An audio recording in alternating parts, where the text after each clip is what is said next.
of ladies are getting divorced before they turn 30. She could not be more correct. I got divorced in my late 20s at this point, and honestly, it was one of the best things that ever happened to me. Now, I'm one of the lucky ones. I didn't have a shitty relationship. It didn't end badly. Honestly, we just kind of grew apart, and I realized at that point in my life that I don't think this is what I really wanted. The reason it's one of the best things that ever happened to me is because it was the catalyst for my growth. So much growth. Like, I know myself better now than I ever have in my life. Like, having to go back out into the dating world, as terrifying as it was, because in my mind at the time, I was like, oh my God, this is like such a terrible stigma. Nobody's gonna want to date me because I'm divorced. So fucking untrue. Nobody gave a shit. Nobody. Literally, I haven't dated one person who gave a shit.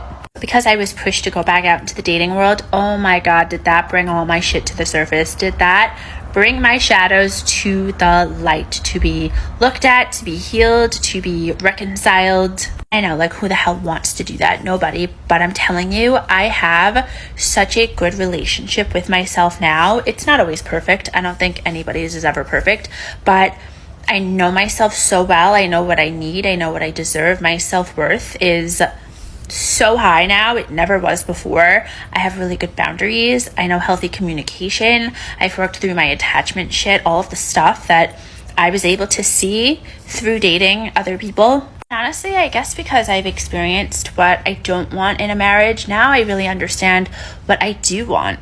Now, of course, if I could go back and choose whether to go through this again or not, like, I don't know, probably not. Like, it wasn't fun at the time. It was horrible. I felt so much shame and embarrassment and all the feelings that come with a relationship ending, especially a divorce. But at the same time, it's like, I just don't think that I would be where I am today had I not gone through that. I think it's so important for all of us to remember that our struggles can also be our biggest opportunities for growth. And I used to think it was like the end, and it really wasn't. It was just the beginning. And you may not feel that if you're going through it right now, and that's normal, but eventually you will. You will get to a place where you will see everything in hindsight and see how it worked out for you.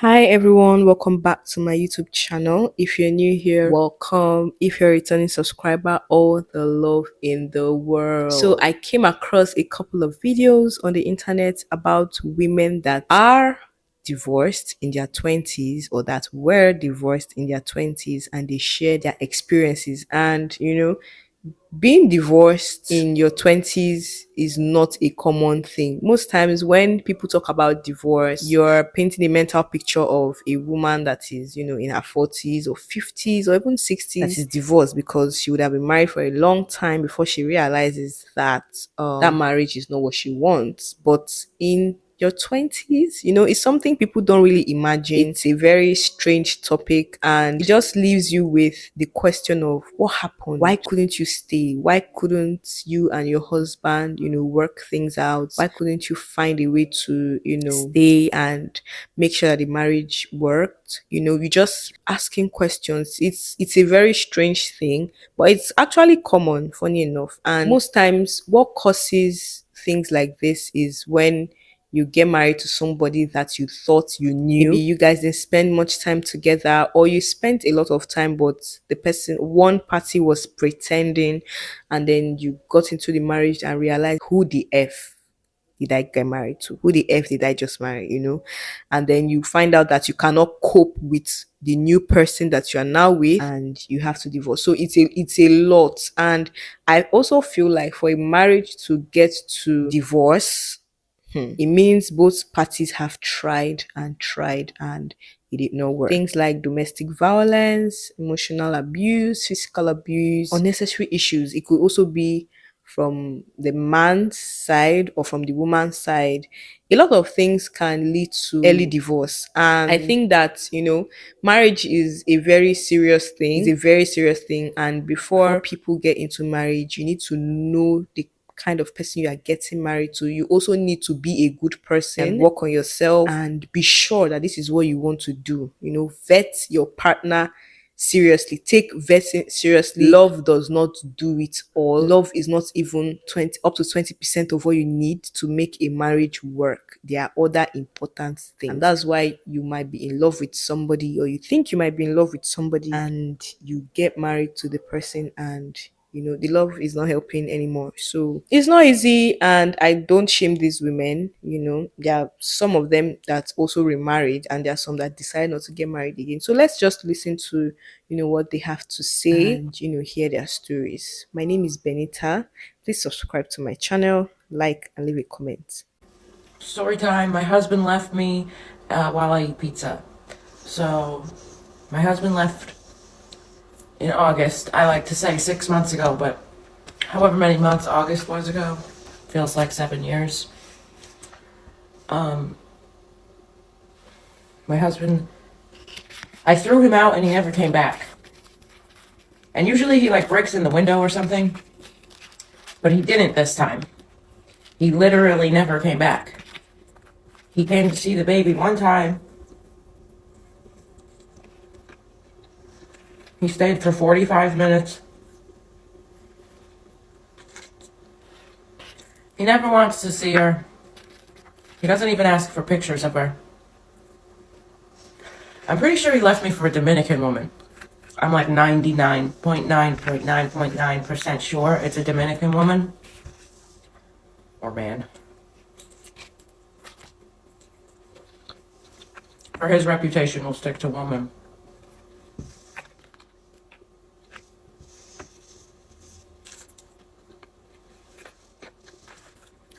I'm going nuts here in Rhode Island. I'm going nuts. I'm all by myself. All of my family is in New Jersey and Pennsylvania. I have nobody here. I don't have a sister, a mother, a cousin, a friend. My only friend was my husband, and he's not being a very good friend right now. So, trying to get back to New Jersey. I would like to rent an apartment in New Jersey so I could be closer to my family, so they can help me with my baby, because I have a 9-month-old baby. We were together for 5 years. We were married 5 years, and it's the second I had a baby, the second I popped out a baby, he left. Of all times to leave. When I have a baby. So he left me for the Dominican woman. I'm pretty sure she crashed my car. He has my Cadillac, which is also strange. And I think the woman crashed it. The girlfriend, whatever she is. I'm going nuts. I don't leave the house for days at a time. It'll be like 7 days later, and I'm forced to leave the house at that point because I need like groceries. And it's not even for me because I don't eat. This is the first time I'm eating today, and it is 10:26. I don't eat, but my baby needs to eat, so that's the only reason I go out, is to go to the store to get her food. I don't have any friends here. I don't have social interaction. I'm very isolated. It's not fun. All right, I'm getting ready for work. Let's talk about a couple things that I've learned in the last few years, going from divorced to now remarried. So I'm about to do my gua sha. I'm using my Tasha. I've really been trying to get my skincare together. And first thing I want to say is divorce is not the end of your life. It can definitely feel like it at the time. I got divorced in 2020 with 4 kids, and my situation was particularly abusive, and it took me 7, almost 8 years to leave. I got married when I was 20. So in that moment, you feel like it's your fault. You feel like it's the end of the world, but I want to let you know, anything that isn't for you, God is going to make it fall away. And sometimes we are hard-headed and it takes us time to leave, but you've got to know that if it's ending, it's because it needs to end. Now, another thing, please don't believe that no one will ever love you again with your kids, okay? These men, your ex, especially if he's like a narcissist, will do everything he can to make you think that there will be no one else who will want you and your kids. And sis, there is a whole man who will love you and all your kids, whether you have 2, 4, 9, he's out there. But here's something you have to do to make that happen. Yes, it is true that you will find love again, But you cannot take the version of you that was married and divorced into this new relationship. Sis, you have to heal. I spent, first of all, 2020 got divorced, cried for like 3 months, 4 months, I don't even know, maybe longer. Thought about getting back with my ex. Then I went to therapy. I started my business, which allowed me to afford therapy. And I went to therapy for like 9 months. Every single week, a session. And what I was really working through was worthiness. You have to give yourself the space to heal so that you know you are worthy. Despite what that person put you through, you have to, number one, take accountability and recognize while what they did to you isn't your fault, you have to accept responsibility for the fact that you stayed for as long as you did. That's one. Two, you have to remind yourself and rediscover your worth. That person, that relationship made you forget how worthy you are, but this new person that's waiting for you, you need to make sure you show them a version of yourself that knows their worth so that they treat you the way you treat yourself. So focus on you. Get really intentional about your routine. Love yourself. Treat yourself really good. My husband now treats me the way he does because he saw how I treated myself before we ever got married. That's the key. You got this, girl. I'm going to go out on a limb here and say that you do not miss your ex or the person that you were with. You miss the attachment. And that is the hardest thing that we have to break when we're going through a divorce, a breakup, you know, even if it's a short breakup or a situationship. We have to, one, quit romanticizing the past and who that person was, and we have to break the attachment, and that comes with time, unfortunately. I also think writing things down of all the icks that they give you or everything that they did wrong that you really did not like as a partner is super helpful as well, because when you do start to romanticize, you can go back and look at that. But you don't miss the person. You miss having somebody. You miss, you know, being attached to somebody. You miss calling them up or just having somebody available. But I don't think you miss the person. When I first got divorced, it was the hardest part of my life. I didn't have anything. I didn't have no car. I had to start over. I literally had to sell my car. Me and my kids got on a flight with 4 suitcases and my dog, and I had to start over. I ended up having to move back with my parents. Me and my kids were sleeping in a queen size bed. All 4 of us. I was ashamed. I had to get on food stamps, and I literally had to start over. I was embarrassed. I was like, Lord, what am I going to do? I'm out here in this world. I got 3 kids. What do I do? I don't know. I don't even know where to begin.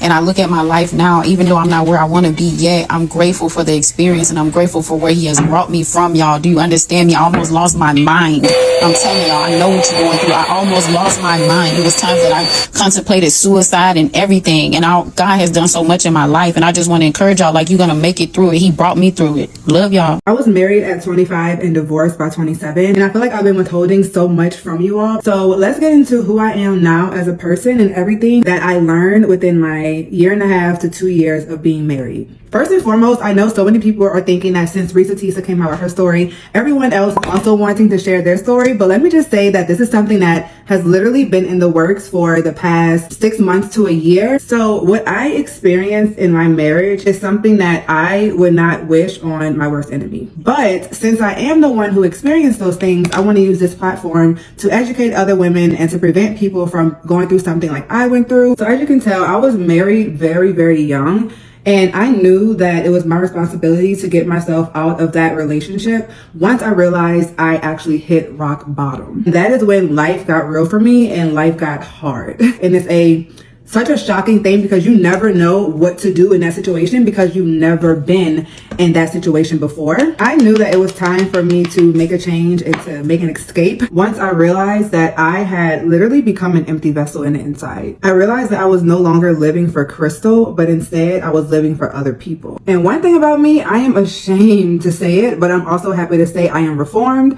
I used to be a devout people pleaser. And what I had to realize was the hard truth, which is filling up everyone else's cup will only leave with yours being empty. And if you aren't smart enough or strong enough to pick yourself up and realize what's happening right in front of your eyes, you will literally never live a life that's yours. And let me also just make it very, very, very clear, crystal clear, no pun intended. This journey and these experiences that I'm about to share with you all is not in any way, shape, or form meant to bash my past partner.